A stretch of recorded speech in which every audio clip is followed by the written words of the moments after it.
Magandang araw guys at magmerienda tayo ng pansit canton. Nandito kasi today ang aking anak na pangatlo at naka-online class siya kaya magluto tayo ng merienda. Ganito rin ba kayo magluto guys? Tinitimplahan nyo na yung seasoning ng hiwalay, then lalagyan nyo siya ng hot water na galing doon sa pinagpakuluan, then imimix nyo siya.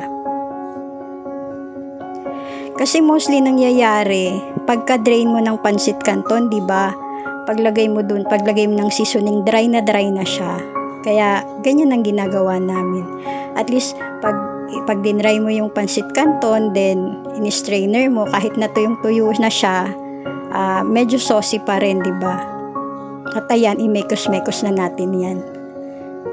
At ayan, i-mix na natin.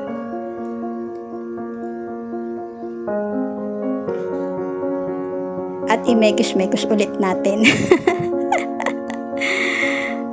Ayan, i-mix-mix lang natin siya. Yan pa ganyan kasi medyo may sabaw-sabaw pa siya, hindi siya dry na dry, di ba? Then, masarap pa siya ipalaman sa monay. At, ayan, magme-merienda na kami mag-ina.